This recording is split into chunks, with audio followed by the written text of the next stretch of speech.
What up, my boo-bucks? That's my new term of endearment for everyone. Yeah. Y'all are my boo-bucks. Yeah, that's good. I am Kurt. This is Darren. This is the Adderstone Games. Are we a stream, not a podcast? I keep guess. calling us a podcast, but we're not on any podcast streaming services anywhere. So yeah, we're just a stream, I guess. Yeah, I guess we wouldn't work because a podcast has to be sort of like geared towards listening only, right? Nah, which we are not. I mean, a lot of podcasts I listen to these days are just interviews, and they're kind of recorded on video as well. So. No, well, that's what I mean though. Is what we do, since we do a lot of like writing. And Oh yeah, no, but stuff. you're right though. Like I often show off artwork. I have art review, don't I? And that would be a bit shit on a podcast. Yeah, unless you like just get into the nitty gritty of what it looks like for people who are visually impaired. Which I'm also, I'm also a fan of that. I don't actually think that's a bad thing. So if you're visually impaired and you're watching, let us know in the comments of YouTube or whatever, and we'll do our best to give more description on everything. We got Zilphia in the chat. Zilphia, how you doing? We've had a couple busy weeks. Well, we haven't been together officially on a stream for 3 weeks. For Jesus Christ, so is that I true? did 2 solo streams, and then I didn't stream last week. Oh wow, yeah, it's been busy. Yeah, I had a. So it's been a month then. Oh, holy shit! Is that right, Sylvia? Did I do 2 solo streams? I'm pretty sure I did 2 solo streams, right? Yeah, 2. So it's 1 solo stream, 1 solo stream. Didn't do last week, so there's this week. So is that a month then? I'm not very good at maths. Well, then 3. Well, yeah, despite being a doctorate, having a doctorate. Yeah. Zilphia has officially been on more streams than I have. Wait, is that true? Was she there at the first stream? Ever stream? It might be. Or we're at least tied. Yeah, at least tied, yeah. Yeah, funny, you came in and called everyone a boo back. So maybe I can do that immediately. I can, let's see, do you want to talk about where you've been for the past few weeks? And then I will get something up so I can show for the stream. Yeah, so I mean, like just my personal stuff, or whatever work. You want to talk about, Kurt. Whatever you want to talk about. Yeah. So last few weeks, at least towards the end of May, Xiao Do, our friend and collaborator on some music stuff, was in Japan, and so I was helping him out. So I was in Tokyo, that first solo stream you did. And then also visiting my dad, who was also in Japan at the same time, coincidentally. And then the following week, we went to Osaka, and we played for the UK National Day. Xiao played with his band, the Z Fighters, which is Bubby Lewis, Karas, and Yuna.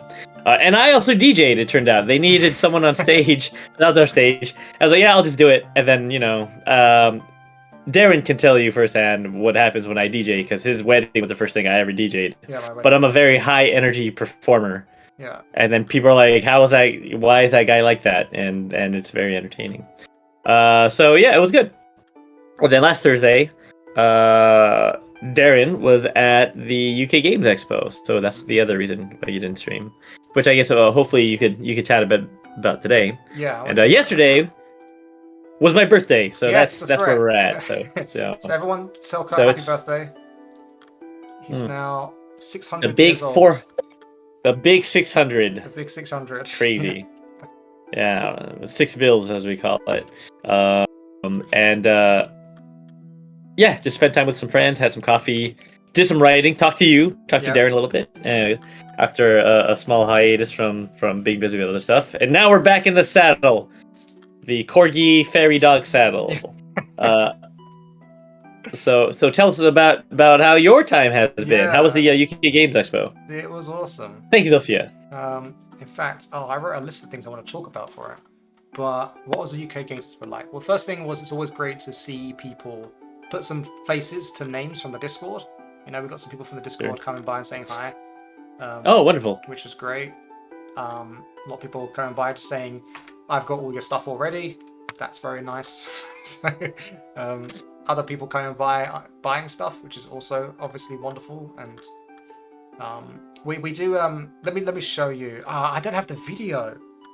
Do I have the video? No, it was a story on Instagram. Stories disappear, don't they? Shoot. I can show you this though. So can you see this? I don't know if it's big enough really. Instagram's not very good at being big, is it? I think you can see Yeah, it, I right? see it. It's Yeah. like the books and so on. So previously at expos, I've done quite a few now. I would just have these book stands here, these little metal things you can see, and these plastic things here, and I would just put the books on stands. And then I'd realise that actually that doesn't look great. So then I would stack books to make like a pillar, and then put a book on top of a stack of books, and that would be like our frame for the stand. And then we'd have books open on the table, and that's what we had. And then Jasmine, wife and writer on Evanan, who always comes to me to these things and is wonderfully helpful, she said, Darren, we need to improve your stand. We need to make it look better. I have some ideas. Leave it with me. I'll find some stuff and you buy it, okay? And then she came back with a list of crap from Amazon of like plastic gemstones, fake ivy, some like layered tiered stands and some weird wooden block things and some other crap. Little chalk standees, and I was like, we don't need all this. Tchotchkes. Yeah. Huh? Little tchotchkes is what Chrissy would call them. Little tchotchkes. I bought them and they came, and I was like, I hope they fit. And then we got to the stand. She's like, don't worry, I got the idea of what I want it to be. And then so she made it, and God, it's so much better, Kurt. It was so good. Yeah, I know. I know. I think it looks. Yeah, it looks wonderful. Always trust your wife's intuition. Yeah. I think that's very important. Yeah. Especially if they're artsy, like both of our partners are. Yeah. Your wife is very artsy, and my fiance. That's right, fiance is very artsy. Yeah. So yeah, no, it's really good. I agree wholeheartedly. Yeah. I thought that was really things cool. Were awesome. These things are they're like little hexagons, and they have different sizes. So you can put them in any position that you want, and then we just put the cards and the minis on there. And some red ivy leaf around it and stuff. And this one here, it just looks so good. I wish I had the video to show you the actual stand. And then here's a picture of me and Jasmine, because we're cute and adorable. Did she write it by hand? Your vest, though. So did all the vendors have that vest? Only for when we're loading on before the con opens. Oh, okay. Because I see. I don't know if they forced. Yeah, no, we don't have to wear that when we're vending. But the day before, and once everything shuts down, there's like freaking trucks and stuff driving through the hall, moving big things around. We're a small table, but there's big stuff happening. So you have to wear that stuff. And yes, Jasmine freehand calligraphy drew all these signs. First time. Never made one damn mistake. It's unbelievable. I can't comprehend it. I don't understand. She's an artiste. Yeah, it's witchcraft. Now, for the audience at home that are either game designers who want to get into the UK Games Expo or have never been to UK Game Expo and want to someday, how would one go about like getting a table? Like, how do you get a table at the UK Games Expo? The website UK Games Expo. If you Google it, the tables will open in October this year for summer next year, and you just book it. They have honestly, it's reasonably priced. The most expensive part is getting hotels, and if you're doing that, then I recommend getting a cheap hotel in Birmingham and taking the train to the NSE in the morning. Although don't go to Travel Lodge. Don't go to Travel Lodge in the Chinese district because because it was terribly noisy. Dude, it was the worst. It was the worst time. We had short aside, there was a lorry that would come by full of vegetables at 3:30 in the morning, and then a chap on a forklift would be taking these crates of vegetables out of the back of the lorry, drive them past the hotel underneath the windows, take it into some market, and then he'd race back like it was Mario Kart. And the thing's like shaking, like shh, just making so much damn noise. And then he'd pick up more crates again and go back the other way. This lasted for 2 hours. 3:30 till 5:30 in the morning. 2 hours. And then guess what? He was back the next night as well. This sounds like a man who loves his job. Yeah. So it cannot be good. Yeah, exactly. This man is living. But yeah, it was painful. Sure. Especially when you're at a table from 9 till 6 p.m. Yeah. Right. But you saw a lot of so aside from the cool stuff that you sold, was there anything that caught your eye that was interesting? Yes, we did a few things. One, we met up with this wonderful team who we're now become fast friends with. Such them, Wondrous Tome. They're a pair of sisters, Chelsea and Flair, who make a game called Flabbergasted, which is inspired by British comedy sitcoms, particularly Fawlty Towers, which is one of my favorite comedies ever. And it's a game where you play as socialites in the Roaring Twenties, trying to raise your social clout essentially, and hijinks ensue. So yeah, they're from Malta, which is great. So they have a team. Benji, shout out Benji, Fraser and Chelsea and Flair. We had dinner with those guys. That was lovely. We had some industry chat. You know, it's just good to, because they're kind of at the same level we are. They've got a book out and another book on the way, I think. And they've also been nominated for an Emmy Award like we have. And they're just they feel like they're at the same level that we're at. And it's just really good to talk to them. That's good. And see what they're up to. Kind of at the same stuff. Like true kind of peers. Yeah, exactly. Yeah. Yeah, I got you. And then what else did I get? Jasmine. Oh, let me show you. I can go get it. It's just over here. Oh, I don't know where the other one is. Let me go get something. I'll be right back. Well then, while Darren's walking away, I guess I could tell you about my gaming this week. Oh no, he's back. Never mind. I lied. I don't know exactly where it is, and I don't want to waste time on stream trying to look for it, but I'll tell you what it is. The other one I'll show on stream next week, perhaps. But that group Wondertime, they made... It's just a fun world-building RPG game, but it's made like a newspaper spread. Like a double-page full tabloid newspaper. Like a gazetteer. What were they called? Like a gazette? Yeah, exactly. And so you open it up like that, and then it has Yeah. the rules in it, and you turn the page, and it's got the other ones. And the game is, you're making a newspaper for a 1920s city, and the headlines that you make while you're playing whatever it is that you're playing. I haven't read the rules yet. Help you build the world, build the city for it. So that was cool. Oh man, so they just really love, well, just like we like the Iron Age currently, they also like a certain period. yeah, exactly. That's interesting. Yeah. Did you ask them like why that's their wheelhouse? No, actually, I haven't. Because at least for you, yeah. It makes sense to me, you know, because you live in Wales, you're learning about the history, mythology, so it makes sense that you choose that for your wheelhouse. Yeah. 1920s culture as a focus is pretty interesting, because I also like that time period. Yeah. One of my favorite horror role-playing books was Mask of the Red Death, which is 1920s Gothic Earth. So I feel like I could vibe with them as well. Nice. Yeah, I get it. I get it, but I'm curious to talk to them one of these days. Yeah, maybe we should do it something. Yeah, that'd be fun. Do they? Well, we can get into it as much as you want, but do they do any kind of streaming or anything like that? I don't think so. Actually, no. I should ask them. Yeah, it's also harder because you said they're sisters, right? Yeah. Yeah, so it could also be that they just keep a. I can understand female creators sometimes want to keep a low social media profile or keep it under tight controls, but that's just how it is sometimes. Yeah, I'll ask them. The book looks interesting though. Yeah, we spoke to Very cool. some journalists, which is fun. Yeah, let's leave it there. I did write a list of things, maybe I can think of something next week as well. But mostly just sold books, happy people, meeting friends, and just a good time. Yeah, busy though. And now I've come back, I had to follow up on a bunch of things from the con, and then email. Look at all these business cards I have now. Yeah. Oh sure. That's interesting. Okay, so you got 1 billion business cards. Are people coming by your booth to give you business cards for like their wares, or are you just like loads of factories? Loads of factories come by.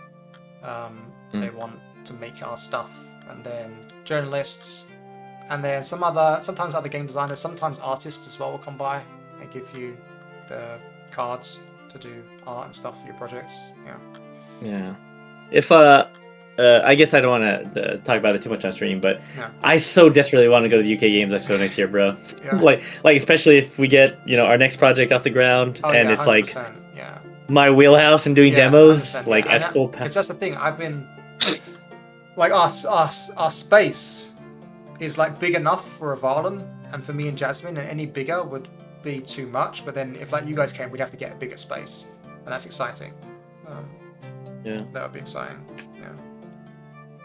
Yeah, I would love to do that. So yeah, well, we'll talk about it. Let's get there. Let's do it, guys. Let's try to make enough money to buy plane tickets. That's the goal. Yeah. Yeah, shoot. Now we can do art review because we've done some really cool art since we've been away. Let's see. See if I even remember because, like I said, I've been I've been traveling for the past 2 weeks a lot, so I don't remember everything that I've even done. No worries. Let's. Well, Ziphius. You go on. Ziphius says that they've done a few booths at cons too, and it was a lot of fun. Oh, cool. Oh, very cool. Were you selling Yeah, your own is stuff there or what's other people's stuff? Yeah. Yeah, and which con? What's the biggest con you go to or that you've worked? And do you recommend we go there? That's another question. Like, have you done Gen Con or something? We're curious. Tell us about your con life. So. Okay. Here's. I haven't got the most recent version. Do I show a piece of artwork that's really good, but it's not the most recent version? Yeah, that's fine. What's wrong with that? Okay. It's like showing an unfinished trailer. That's okay. Yeah. Okay. Sure. So this is a map. This is a map design for our adventure site in the Ever Stranger's realm of the Otherworld. And this is the cartographer's first sketch, where I've told them this is what I want, and this is what I told them. Maybe I should have told you what I wanted before I showed the map, actually. But my idea was that there's going to be like a grand bonfire in the middle of the map that draws spirits towards it for celebrations of revelry, and that kind of draws the spirits in. And then the Gwyll, the Fae there, can then guide the spirits to other realms of the other world or other places and that kind of thing. So it draws them in. But then the spirits are vulnerable as well. They haven't been shaped yet, right? So they have to be protected. So there's going to be like standing stones around it that protect them. And then I wanted it to be hazardous for the players to move around. So I'm including the pools from the Lord of the Rings, from the swamp. You know the ones that I mean. Where you look in, you get stuck, I know. Right? That kind of thing. Sure. Although ours will be different somehow, I'm not sure yet. And then I wanted a Muckalevy's region down here. But I wanted a reason why the Muckalevy wasn't like always advancing and finding stuff, and that's what the river's here for, because they can't cross fresh running water. And then at the top, I wanted a ghost fort or a ghost temple, where if you're a mortal, this whole place just seems like mist. But if you have ghost vision, or if you are a ghost, then you see a temple here full of stuff and runes and things. Cool. So that's what I wanted. And then that was the sketch, and I was like, yep, that's what I wanted, but here's some changes. And then here's not the final version, there's a few changes, but this is mostly the final version. Hey. And it's really freaking cool. So the changes to the final version is that this fire would look more fiery. And there's a bit of miscommunication around the sleeping bags. Like, there's not a sleeping camp. I said camp, but I meant like a party camp. So they're changed and gone. But yeah, there's like ghost instruments, and then there's real instruments, so you can play music with the ghosts. Is the intent there? Like that, yeah. And then there's like these. Sorry, go. Oh no, go ahead. I was just saying it's interesting. Yeah, having sleeping bags there. Like, just how, if there were sleeping bags, how would you take them there? Like, where are they coming from? Are they built in the other? So anyway. Exactly. So. Yeah, they're not there in the final version. And then these lines represent ghost paths. And the idea of that is that moving through the swamp is very dangerous, and I'm going to make it very hazardous. But if you follow the paths instead, it's safe. But you can't see the paths unless you have some kind of ghost vision or something, or you are a ghost. Get it. And then the temple was so cool, because it's misty. So I think players can just walk through this, and then I made there an altar that is solid. I think I might change it so the altar's at the back instead of the front, so it's further to get to. And the idea is that if you give some kind of sacrifice there, the temple becomes real, and then you can explore it.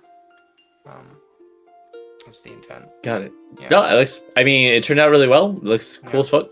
Oh yeah. What's this? Oh, yeah, that metal. Yeah. Yeah, that's a metal. That's like a death clock. Death clock pit. Yeah. Here's a I'll put you on the spot with a metaphysical question that you don't have to answer right now. Sure. There's a campfire. Yes. Burning. Yes. What is it burning? It is an ethereal campfire. I asked her to make it the colours of the Aurora Borealis. And in the final version, it's kind of like a white-hot turquoise colour. Okay. So and is burning, the fuel... I don't know. Magic. Okay, yeah. So let's think about that. What it's magic. Yeah. Of course it is. Yeah. No, the spirit of dead trees. Zilphia says that they were recruited for LARPs, no massive cons, just local ones. Nice. As much as she would love us to be there in person, cons are way too small for us to make that trip. Well, maybe if we ever make it, to Gen Con or like the East Coast for a big con, we'll let you guys know and we can meet up that way. And Zilphia said they're like mini anime expos that one would see in the big cities like Toronto. Ah, I see. It's been years since I've been at Anime Expo. Did you know that my band was the headliner of the music event at Anime Expo's 15-year anniversary? Did I ever tell you that? Cool. You should tell Jasmine that. Yeah. No. That's when we were hot stuff. Yeah. For a short time. So just letting you know. Yeah.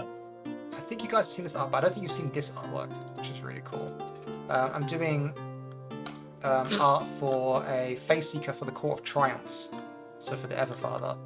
Ooh. And I made him like a Highland warrior, and this isn't even finished yet. This is the coloured version. Oh man, that looks really good. Yeah, it's really cool. Yeah, I like it. Yeah. So that's his power that's coming out. Yeah, I love his expression. I love his expression. It's like this kind of weird mix of like pleasure, like taking pleasure in it. It reminds me of Bill Hader. Do you know Bill Hader? American comedian. Yes. It reminds me of Bill Hader in Barry. Okay, that means nothing. He's like he has this kind of psychopathic warrior look that I like about it. So anyway, I'm a fan. I'm into it. Yeah, but yeah, his powers are some kind of stone form. He can imbue weapons with molten energy, and just super strength and that kind of stuff. So. Yeah, good stuff. Yeah, it's awesome. And then I'm ready to melt your brain. Breath Fails come in with a artwork for the Mucker Levy. Come in hot? Yeah, coming in really hot. Let's do work in progress first. I think I showed the work in progress on stream before, but you weren't here, so I'll show it again. Let's see. These were his sketches. The last minute I remembered that the original Mucker Levy art I had done for the first book, I was umming and ahhing between making it a female or a male, because it's a person on top of it, right? And I opted for male, and I can't remember why. But then this time I was like, no, I want it to be female, because the giants are kind of like male orientated. I'm sure there are female giants, but I don't know, it's too tropey to go one way. And then the Drake you can't really tell, the Avunk you can't really tell, the Boar you can't really tell. So I was like, well, let's get some femininity in here. So we got this messed you know up. It's a horrific, exactly. horrific, yeah. So he had this idea of like making it. Cause I told him it comes out the sea, so he made like a sea version, and I was like, no, we can't do this. It's too close to like the Avunk, the Evereld's realm. Yeah. Right? But then I really liked these ones, and I liked he did like the kind of like the swampy. Seaweedy kind of mane. I was like, that's really cool. Yeah. So we went with that, and then this was my edit. So again, this is insight to how art direction goes. This is my edit here is an amalgamation of all three sketches. So I took like the head from this one, I took the body from this one, I took the chest from this one, the head from here, and then the hair from this one, right? And stuck them all together and said, this is what I want. Oh, and here's a person for scale, right? Sure. And then... Is that Jace? Huh? Is that... No, it's not Jace. That's one of our arts, actually. Is it? Okay, but this looks like Blue Mage. Mystic. No, it's Pendrak Mystic. I got you. I bet you can zoom all the way in. Cool. Then he sent us his poses. And it's so funny, dude. He was like, for B, she looks like she's a metal singer, but don't worry, it's a person, is what he said to me. She's going crazy on the mic. It's so good. Yeah, there's like this has very Shingeki no Kyojin vibes. Yeah, I think he was inspired by that. Yeah, definitely. That's pretty cool. Yeah. And then to the end, again, I didn't go with any of these. Well, no, that's not true. I went with A, but I didn't want both the woman and the horse to both be looking at you. I wanted there to be some indifference. I wanted one of them to be facing away and one of them looking. I tried both versions myself. I ended up deciding I want the lady and the horse not to look at you. This one was too active. I felt like too battle. It wasn't and this one, yeah, it was fine. So we went with this one, and then here's his work in progress sketch. That's horrifying, bro. I know, yeah. I gave feedback. I was like, dude, you got to make sure the flesh looks fleshy, that it looks like it's been flayed. And then when this came back, I was like, okay, for the final version, make sure there's like blood and ooze. Like it needs to be wet. You know, it can't just be at the moment it looks too clean. It needs to be wet. And then this is the final version. Yeah, and it's awesome. Yeah, I like this. I like this metal band. Yeah. Is there a band called Muckalevy? There should be. If it's not. No, well, no. We should just write like a single song called by a band called Muckalevy. Yeah. And we'll just write a single metal song about the Muckalevy. I'm about it. Yeah. But yeah, like the glowing ribcage was his idea, and that's just so good. And then you can even see it in hers as well, I guess, a little bit. Yeah, it's just so cool. I really like his artwork. I can't stop looking at it. Yeah. It's gross. Yeah, it's awesome. The good long job. Arms, scooping. Good job, Raphael. Yeah, good job, Raphael. Yeah. Damn, yeah, good job. Yeah, it's fantastic. It's fucked up. Yeah. If it was a horror book, I would want that to be the cover. Yeah, I know. That's what I was thinking. That's what I mean. We just, I mean, let me think about it. It'd be fun to just do a stupid like. I could put it on the back. No, we should collaborate. You should. Oh no, that wouldn't be so bad. No, it'd be a fun meme to like. If you had time, just have Jerome work with you on doing a metal song, and then I'll do the vocals for it. Sure. Like you just play the drums. Can you play metal? Are you metal? Can you play I can play double bass and everything. Yeah. Okay. Yeah. Well, let's think about it. That'd be fun. Just doing one song, and then I'll write a song, and me and Chrissy will sing on it, and it'll be. So anyway, I'm about it.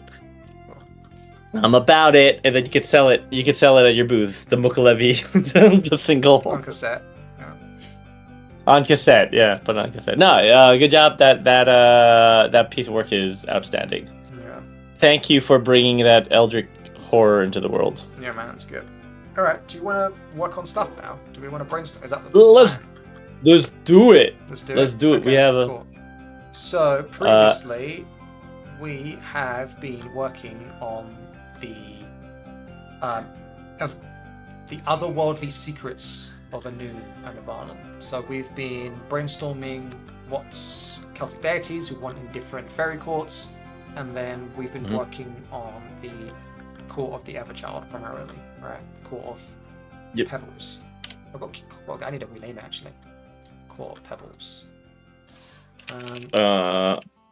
And then I guess I'll let you take over for a bit, and you can tell me what you want to do. I guess we could brainstorm or something, but unless you want to. Yeah, well, I'm working mainly on the Court of Pebbles, which is the Everchild's Anun Otherworld, and some of the big decisions that we've made here is that one, basically the Otherworld is unlike in real quote-unquote real mythology isn't just one place, right? We've established that the Otherworld are these pocket dimensions that belong to each of the courts, to each of the everyone's. On that from the UK game? That's one thing. So there's a book that we bought, and I'm going to show it on. Maybe I'll tell you. I don't want to go through it all, but there was a key piece of language in here that I thought, we need to use that.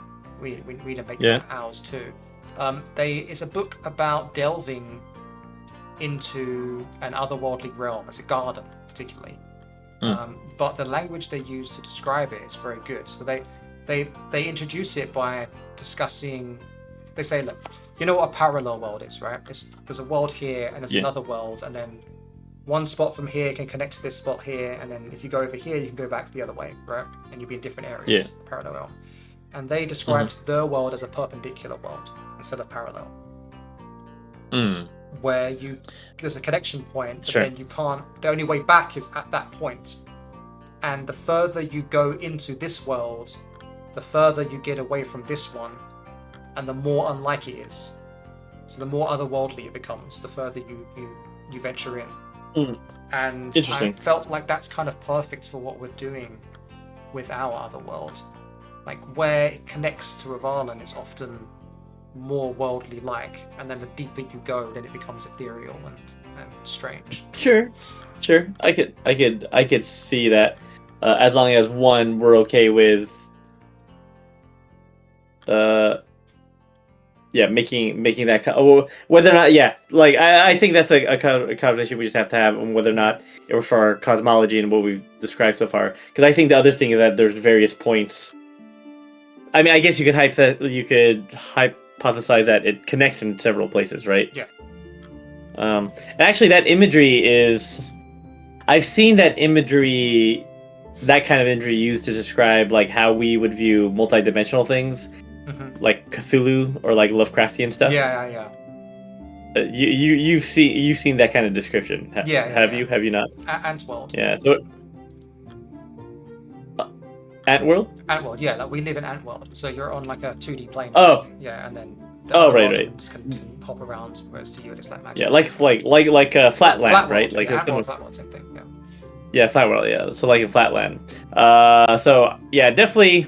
They're not the first ones to hypothesize that, I guess. Yeah. So it seems, but it's a good way to describe it. Yeah. But yeah, so basically, each of the other worlds are their own little space. So for the first time ever, we are describing the other worlds with their own naming conventions. And currently, I'm naming them after the kingdom. It sounded like you said the castle. Curtainly. Curtainly, yeah. Like I just slipped my. Slipped my own name. Time. I put my own name. I slip my own name into sentences wherever I can in new words. Nice. So the idea is that every other world will have its own name. On my door. Sorry, 1 second. Yeah, no worries. So in this case, Anung, the Everchild's other world. So the word for otherworld in Welsh is Annwn, Annwn, and this one would be called Annwn. So this is their realm. So they have an official name. And Annwn, the Everchild's realm, is this kind of too big, small, weirdly shaped, weirdly sized plane of existence, similar to a kind of a psychedelic Alice in Wonderland type experience where things are too big and the physics don't make sense and so on. All of the other worlds will have some physics that don't make sense because that's kind of what it is. It's like a weird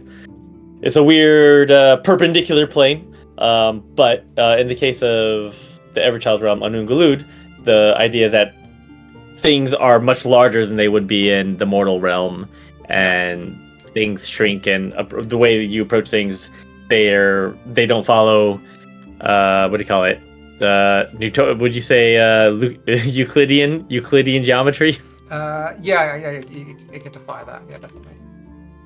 So what should we work on then? Do you want to brainstorm? So I feel good about carrying on with this on my own and keeping this a secret. Okay. What I wouldn't mind is just hitting another section and start talking about the things. Now that we have this template for some of the stuff, start brainstorming what we want to talk about in another section. Okay, cool, sure. Then we can do that. So which section do you want to do? Chat, which section? Chat, which section? By chat we mean Zilphia. What's the I mean, we just talked about the Everstranger on stream, so Everstranger wouldn't be bad either, since we kind of saw it. Yeah, I know, but we just offered it to Zilphia, so now I thought we can't just take it away. Okay, Zilphia, your choice. Doesn't have to. Yeah. Doesn't have to be.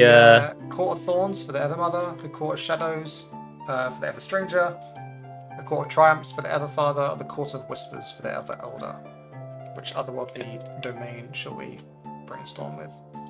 Yeah, and that's if Zilphia is still at her desk. She might be. She's Evermother. Evermother, it is. I knew that's what she was going to say as well. As kind of a false question, really. Okay, that's good. Yeah, so I'm okay with doing the Evermother. Yeah. Let me pull that up as well. Oh, there's stuff here written already. What's this? Lead on this or write on this? I don't know. Let's see. This is the story that we wrote, and then we put the notes here for the future. Yeah. Okay, let me see if I can find the Court of Thorns. Yeah, so there's a lot of stuff that was written before. Yeah, like preliminary writing stuff that will probably not make the core book. but it's background for what we are writing. All right. Oh yeah. So this is like a hypothetical story about how did the Evermother defeat the Isegirthwin, the boar. So this is deep lore. You're only seeing this if you're watching this stream. Well, I haven't got it up on the stream. Oh, I'm trying okay. to Sorry. paste on it right now and failing miserably because my keyboard or Google Drive is not cooperating. Why can't I copy and paste? Have you considered using a Mac? Paste. Just kidding. I don't think it makes much Okay, better. now it works. Who knows why? Okay, cool. Got it. So what do you want to brainstorm then? You're taking the lead here.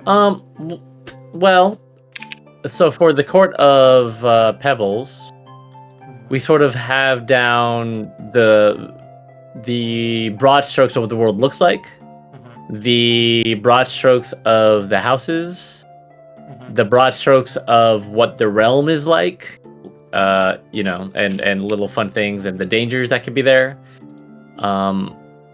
And then I think a real big thing is this idea, and something that's taken me a bit of time with the Everchild, Mapanos, is making them their own character, right? So we're describing now the Everones, these gods, as their own people. But the challenge is, how do you make your god or goddess, godling, both divine and interesting with their own flaws, while still being this kind of semi-omnipotent, semi-omniscient? That's weird, 'cause in my head, they're really clear to me as characters. I don't know why. They're really clear. Really? I'm not. Yeah, but to me, I don't know. Ask me some questions. Well, Let's see if I can answer them. Well, let's talk about it. Yeah, there you go. Let's talk about it. Like for example, we can talk about the Everchild, but the thing that I'm grappling with is how to make the Everchild's actual true wants and needs and motivations work for a godling that's been alive for 3,000 whatever year, how many thousands of years they've been alive. Yeah, I would imagine they're quite frequently bored.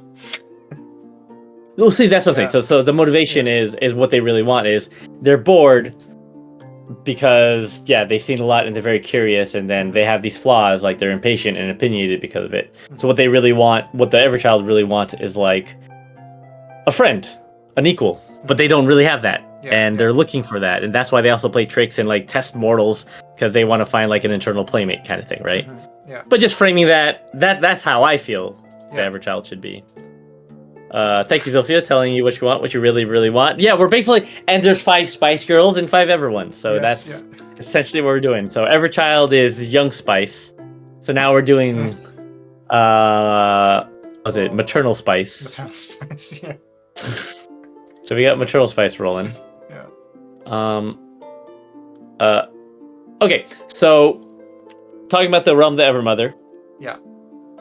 We want to chat about maybe a good thing to talk about on the stream is, what is the Evermother's true name? Is it Dawn? Yes. Is that what we're settling in? Yeah.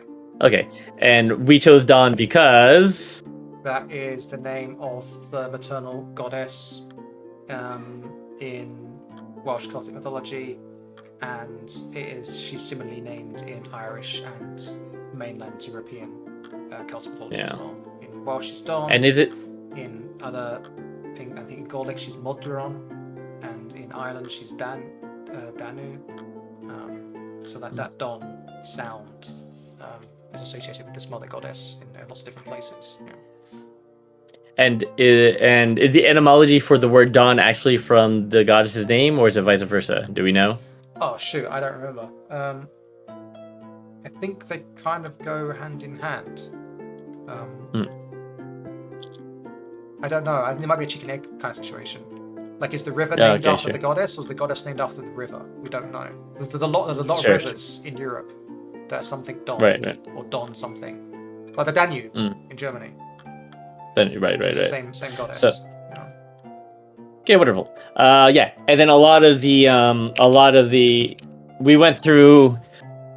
We did that off stream, right? We went through like encyclopedias. Yeah, I showed a bit on stream last week. Yeah. a few times while you were away, but yeah, I haven't really gone into detail about it. Yeah. So we picked a lot of historical gods, and we've applied them to our pantheon a little bit, and they will basically. So by basically someone reading this book, they'll learn. Even though again it's fiction, and we're making things up. We're also trying to draw sincerely and authentically from these characters, these mythologies as well. So when you're talking about Dawn the Evermother, then you're saying that you have a clear view of what she's like or what her motivations are. So let's talk about that first. Like, who is Dawn the Evermother? What is her, like, what is her motivation? I guess. What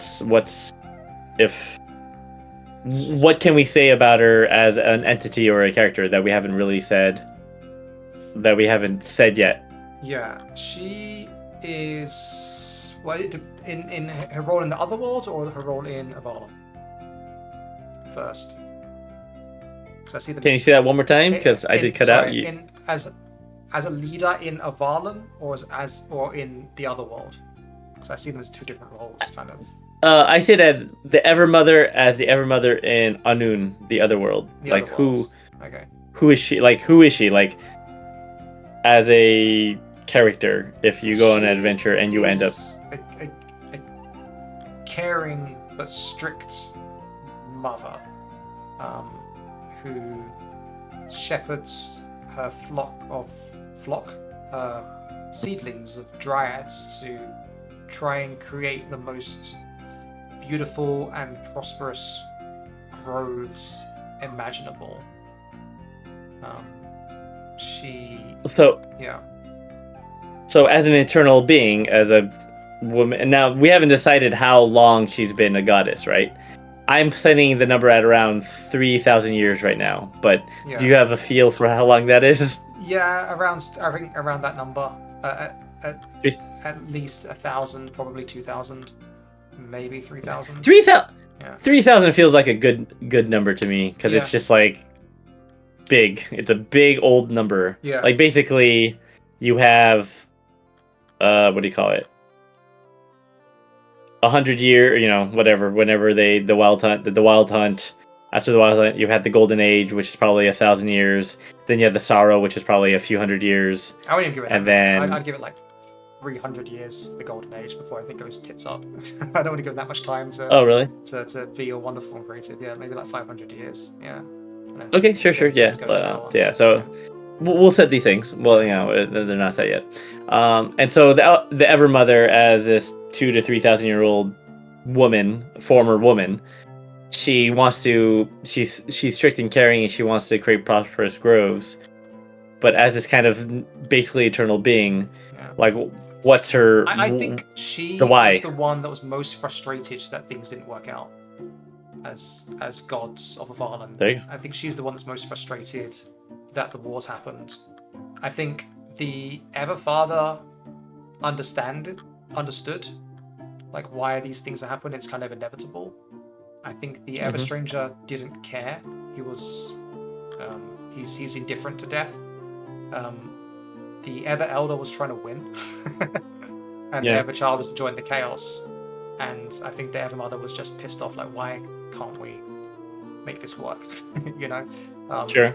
And now she's like trying to channel all that frustration into creating something that's wonderful and beautiful instead of what she's got. She's trying to make the paradise that they couldn't make in Avalon, basically, I think. Yeah, I like that.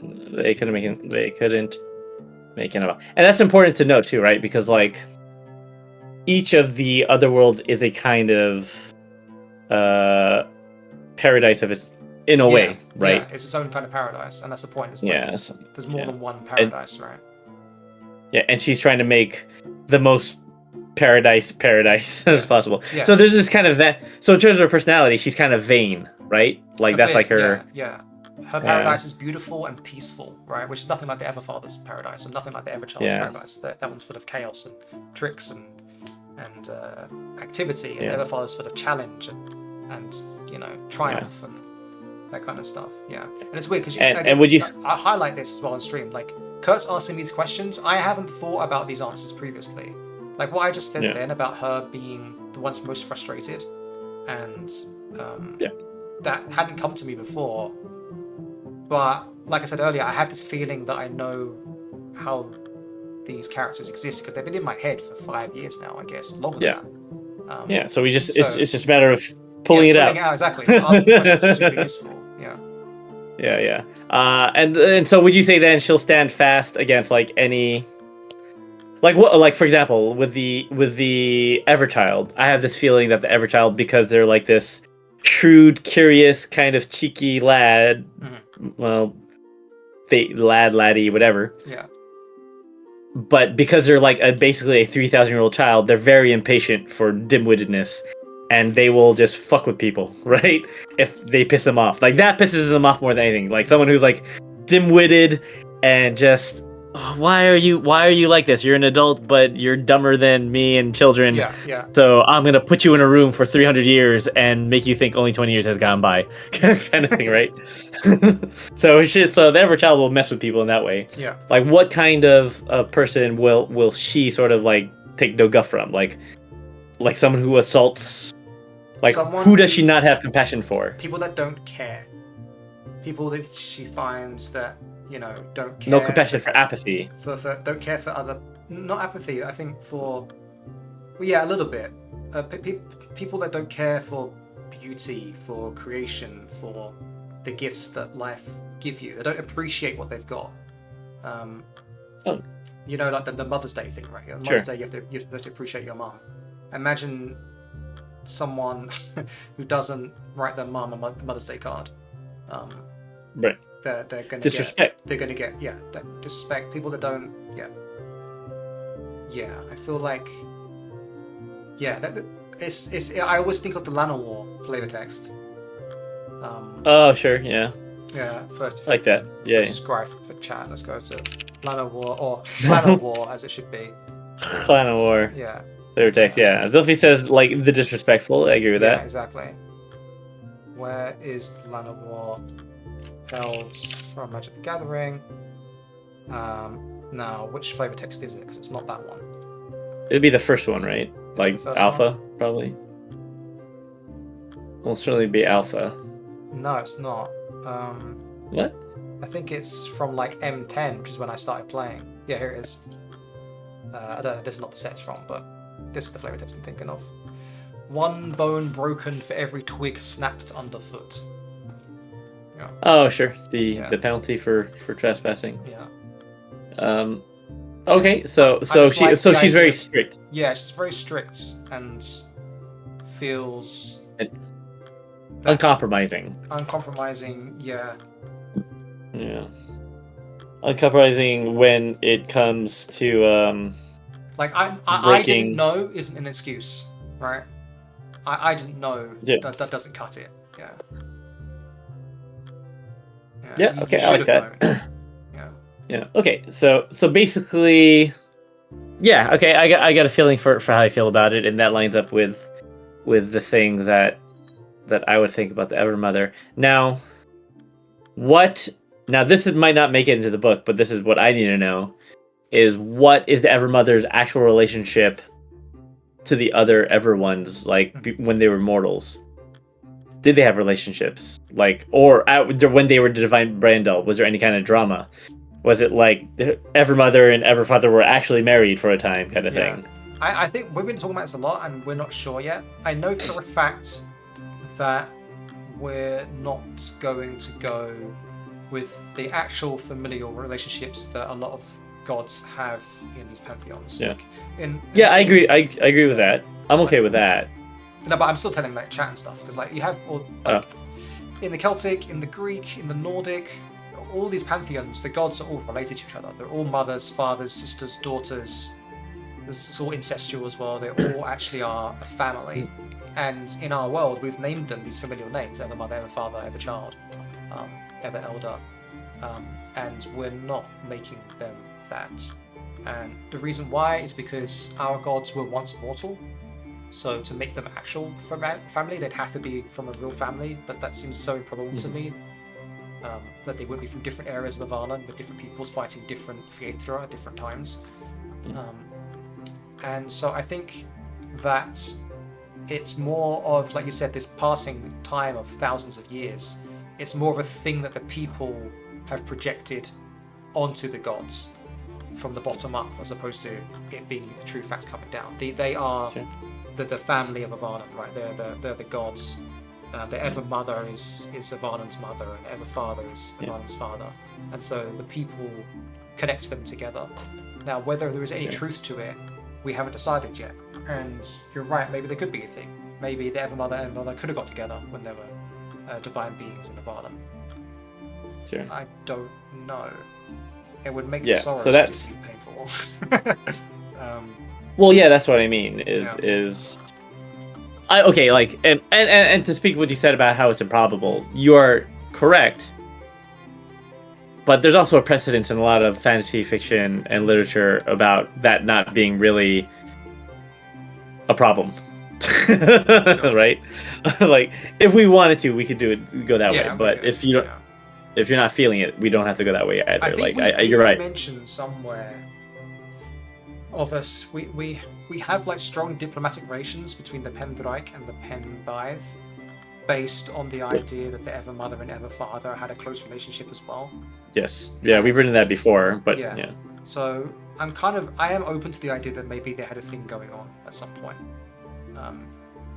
I think that could be okay. Yeah.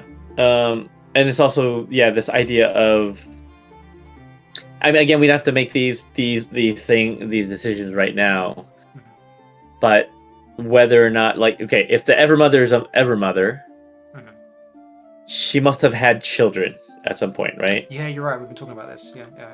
So what does that mean? And that's why these relationships are important, right? Because she could either be the Ever Mother because they were the, adventuring Brady Bunch, and then they just died one by one and came back, or it could be that they were separate and they had their own lives and they lost the people that were important to them, and that's why they went on the wild hunt in order to avenge their families and what that means. But it's really important that both the Ever Mother and the Ever Father had children at some point. But if they had children, what the fuck does that? Well, we know the Ever Stranger has a child, but what does it mean for the Ever Mother and the Ever Father to have children? By who? Did they survive into the divine? There's these small little relations that are very small, but in terms of like storytelling, I think they're important to explore. I think so. It's kind of implied that the royalty in the Penbythe and Pendraic clanlands are kind of descended from the gods. That they have a blood relation there through the royal families to the divine Brindal thousands of years ago. So I think the way that the world has Avarnan has moved towards is that they must have had children, and those children remained mortal and became the dynasties that exist today.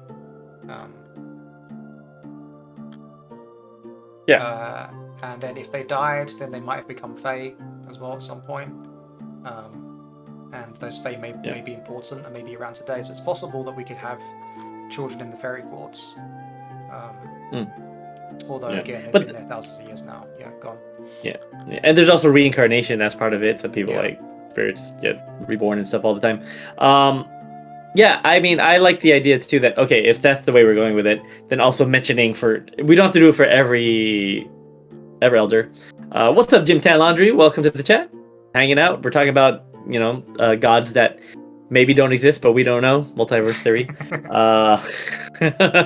Although, we'll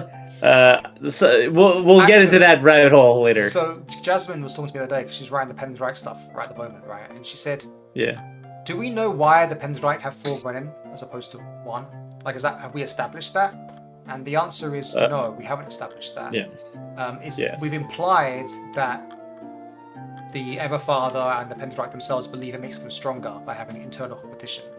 But I think the true answer probably should be, now we're having a discussion, is that he had 4 children, right? Sure, and he's just like, they became the 4 rules equally, and their bloodlines would just roll over each other. But the thing is, there's a lot of sub-tribes, right? So what we're saying then is that the line, so that creates a lot of like possibilities on the, what do you call it, the Avalon side. Like, if there are 4 tribes and those are descended from the times of the divine Briandal, does that mean that the 4 castles are also from that ancient period? And if so, Yeah. that's... So I think we even describe them as being melted by Drake attacks and things like this. So Sure, yeah, exactly. So, yeah. but then yeah. they would be old. But then, if there's 4 castles that belong to the divine Briandal, or they're children of the Everfather, they wouldn't necessarily. They would have been built after the Wild Hunt, right? Yes. Yeah. Which means, how did the dregs attack it? The Wild Hunt is a long period of time, right? There's 2. I imagine there's 3 phases to the Wild Hunt. One is when the humans begin to fight back against the Fiethra, and they're trying to figure out how they can end this menace, right? 2 is someone actually kills the Fiethra, kills the Drake, right? Which would be the Everfather or whatever. Dies and comes back. And then once they come back, then the final phase is what you might think of as the Wild Hunt, which is when they're killing the rest of the Drake that are still around in Avalon, right? Once the Earth Agent goes, doesn't mean they all disappear. It means that they no longer have dominion here, no longer like respawn here and grow here. And now when they're reformed, or somehow, maybe this, I don't know how the Fiethra are born, but when they're reformed now, they're reformed in the other world and not in Avalon. And so then there's a period of time now when they're actually hunting the Drake. Now they have the upper hand and they're trying to hunt them to extinction. Got it. Yeah. And that's how the Divine Briandal starts. So after the Wild Hunt, then they become the Divine Briandal, they become the leaders, and they split up the land, blah, blah, blah. Yeah. And then... and I imagine by... You go. Sorry. I guess the logic there, too, is because they're in the Wild Hunt, them pushing them to the other world, to Anun, also allows that sort of initial forming of the other world in their own image, right? Yeah, sure. Yeah, exactly. Yeah. And then, so how I'm imagining is that the gods come back, they're reborn, and then that divine Brindal period starts where and allow them to shape Fae and get these wonderful magical creatures that are their progeny from when their people die. And then there's that harmony between gods, Fae, and humans that allow them to create these wonderful structures that are the Caermons in the Pendrach lands, and in the Evermother's realm, the Dinas Accoids, the Great Tree City, right? Sure. And it's at that harmony, and then during that time, they're still fighting dragons. They're still fighting Drake. Right. And so they build these places to be the fortresses that defend from the Drake and hunt them down. And then the period of the Wild Hunt finishes, and the Fiethra are now banished in the other world proper. Maybe there's only a few lingering here and there. And then everyone's attention turns to each other then. The threats overcome. Yeah. And that's when the sorrows begin. Or, there's not really. There's probably a period of time peace and prosperity, and then that's when the sorrows happens. Yeah. What's interesting with this cosmology then is that the other world as we know it then is younger than Avalon. Right? Other in a world way. as we know it today, as in the way it's formed today. Yes. Yeah. Yeah. And then does that also mean that did Fae exist before the Divine Brando? No, I don't think so. So also Fae are the gods, Yeah. So Fae are younger than humans. Yes. Yeah. The human race, So yeah, these are the weird, stupid cosmology things that we will be talking about, but I want to know about, and that we just need to decide on. No, it's good. Ask me questions. It's fun asking questions. Because I'm a nerd. All right, so then we can set then that Dawn and stupid as in. I'm using that in this loose California way of stupid, it's fun, whatever. Being a bit self-effacing with it, but no, it's important for world building to to investigate these questions, because it is the stuff that makes, for me, great fiction. I love fiction where it's the iceberg, right? You're only seeing this much, but I want to know that we're talking about this much, and that's what we're talking about right now. Actually, so that's a point to put a pin on as well, is in the cosmology. So before the gods were here, and people died and could be reborn as Fae, what were they reborn as? And the answer is unshapen spirits. So many of them were corrupted by the Faithdraw to make Spriggan and other things like that, right? So right, it wasn't a Monsters good and so afterlife on. back then. Yeah. Yeah, and it's similar to the afterlife that the Raxi have chosen for a lot of themselves now. Yeah. In a way. Well, theirs is unless they're theirs is less. I don't know. Theirs is like this cold place where not much happens. You know. Yeah. Sure. Yeah. Like the afterlife in Death Note. You remember Death Note? Yes, I don't remember the afterlife though. It's just the desert cave where all the Shinigami are just playing cards. Yeah, it's not even like that. Less fun than that. Yeah. Anyway, you would have said a minute ago. Where are we going next? No, yeah. So I guess we can decide then that Dawn and what is the Ever? Do we have a name for the Everfather? Did we decide on the Everfather's name? Yeah, it would be here somewhere. Let's see. You want to talk about the Evermother's quartz as well in a second? No, I haven't decided actually.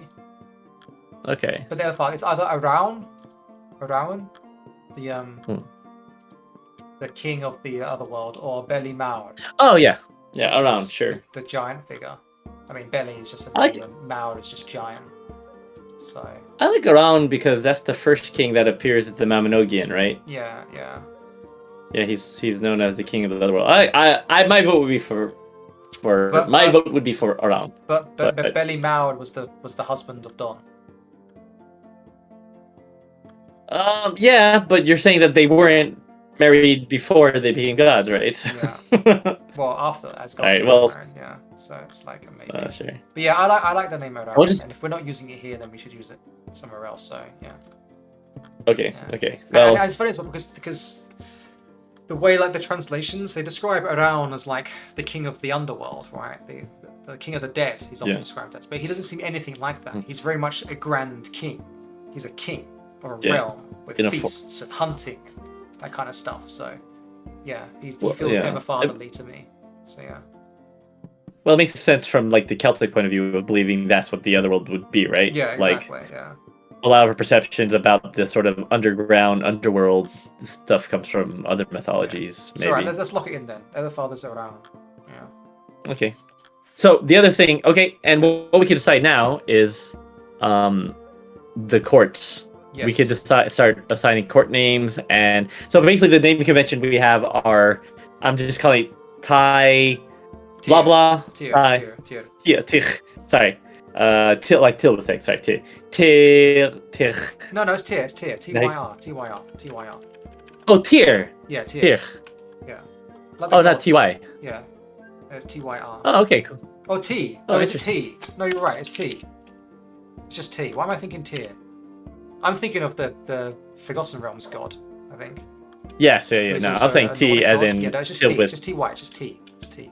Like T. The beverage. So T Gwydion or T whatever. Yeah. And that'll be the name of the head, basically the duke or the fae that has a house. Yeah. And then a descriptive name after that. So. Yeah. Let's decide on what these houses are for the Evermother, and I think that'll be a good place to wrap it up, because then we'll have made some big decisions. Actually. All right. Yeah. So the first one is the house that's of hunt, passion, and vengeance. So it's the violence wing of the Evermother's court, because the Evermother is notably a pacifist. Yeah. And these people aren't. And I feel like it should be led by the Fairy Queen, but maybe it's easier if it's led by Bloody Earth actually. But it's hard though, because we know we've written that the Fairy Queen led the armies, right? So she should be the leader. I feel like. Yep. And then the question is, is it called? It can't be called the Fairy House, T Fae. It can't be T Queen. Her name is Aigir, but that was her mortal name, and we never gave her like a fairy name. We just always called her the Fairy Queen. So we can either give her a name that's not aiming against the Fairy Queen, or we can call it Aigir, which seems a bit strange to me. Yeah. Or you could say T. What is Welsh for Fairy Queen? How would you say Fairy Queen in Welsh? be Brian Till. Brian Old Fae or something. Of Brian Old Tale with Taig. But yeah. Yeah, I guess you can't say T, but I'll tell with Tig. Yeah. But something like that would make sense to me if it's like House of the Fairy Queen or House Fae Queen, but in Welsh instead. Yeah, that's possible. Or they do something different because they are a different kingdom. They could have their own convention too. You know, they could be House of the Hunt. They could be House of the whatever. You know what I mean. So they don't all have to follow the same conventions. Yeah. Because they're basically their own country, is what I'm saying. Yeah. But okay, just to get past this, we'll just call it TI gear for now, and then I will consider it. Yeah, what to do with that. Yeah. And then basically, how do you say bludweds? Bloodyweth. Bloodyweth. Yeah. Oh man. Bloodyweth. Yeah. So Bloodyweth. Yeah. Basically, strongly implying that we might even want to have a footnote, right? Because we know what the events after this are going to be. You might want to have like a footnote for the game master, like after the events of against the Fairy Queen, if the heroes defeat Aegir, Bloodyweth will become the leader of the house, and it'll become called So that way, someone who reads the book understands that we're there's a history and a way for things to progress. Yeah, you're right. You're right. Well, I could write something here in bonus sections.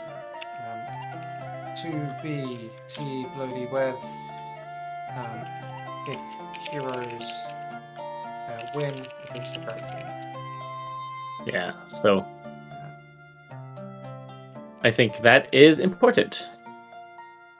Yeah, but then the problem is now then there'll be only one important Fae. I really wanted there to be a third Fae in this house, but I couldn't find another god or goddess of hunt and passion and vengeance that's Fae related. Yeah. Oh, interesting. Well, you can always make one up. Yeah, maybe. Oh, actually, Zilphia, do you know of any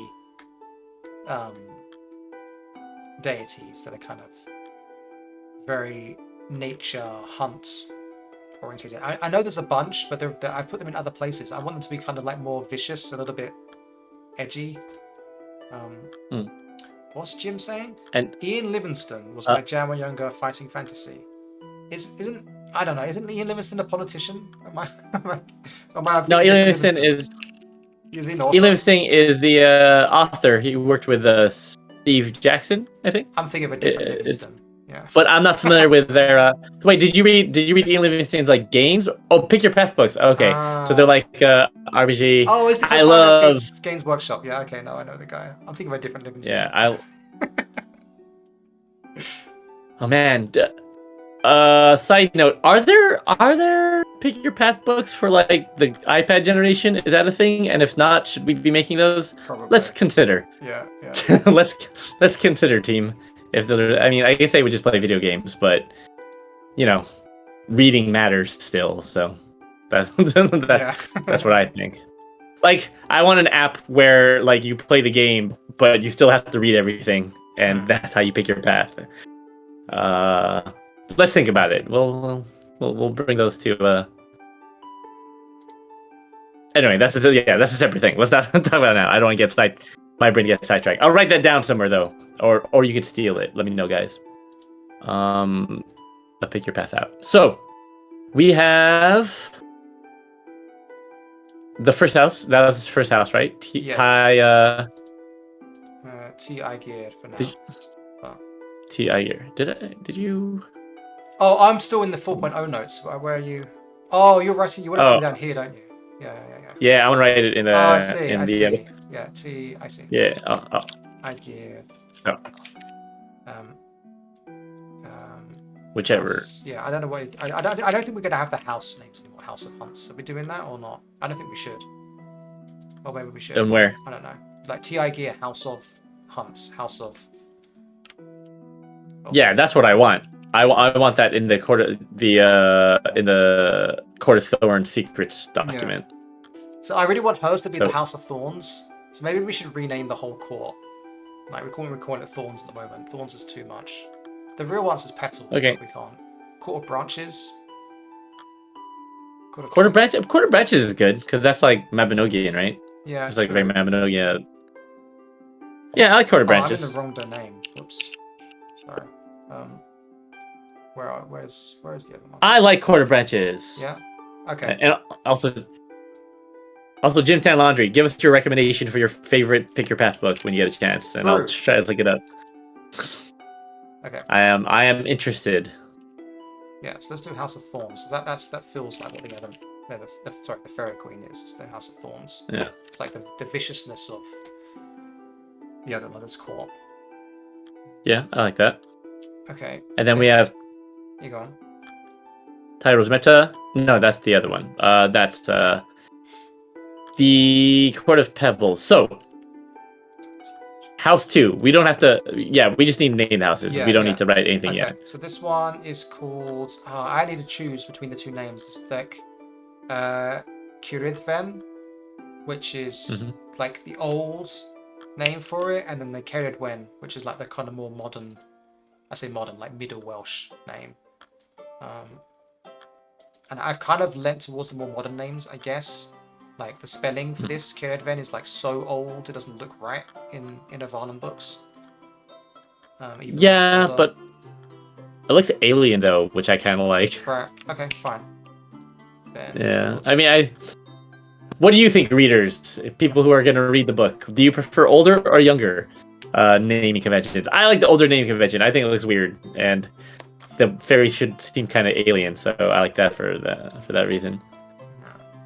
Dragon Eclipse is a pick your own path 1 to 2 person board game. Ooh, good to know. Okay, so then so it'd be Ceridwen, and they are the house of inspiration, beauty, waters, childcare. They have kind of a broad base at the moment. Sure. The House of. I mean, inspiration. House of Caring. House of Caring. Caring about poetry, caring about children. I mean, it also has to do with House of. I think inspiration is where we're at the moment. Does that sound too like creative? Like House of Beauty as well, because beauty, like childbirth, is beautiful and all that kind of stuff. Yeah, I think that might be okay. Yeah. Sure. So there's Ceridwen, who's rebirth, transformation, inspiration, time, seasons, and Sulis, domestic crafts, healing, springs. Yeah, healing is beauty as well. I mean, it could also be something with. Yeah, I'm good with beauty. Yeah, I think that works. Okay. And then the third house we have is Kernanos. We all know Kernanos. Yeah. House of Green Guys. Yeah. Yeah. House of Green Guys. The House of Green. Give me the House of Green. That gotta be on point. I think it'd be House of Plenty or House of Fertility. I think House of Plenty is good. House of Plenty. Like. House of Plenty. Yeah, okay. Like just fruits and fecundity, you know. House of Fecundity. House of Mana Ramp. Yeah, House of Finish fine. House of Rampant Growth. No, I think that's good. And then. Oh, and look who this is in House Fecundity. Who's in house?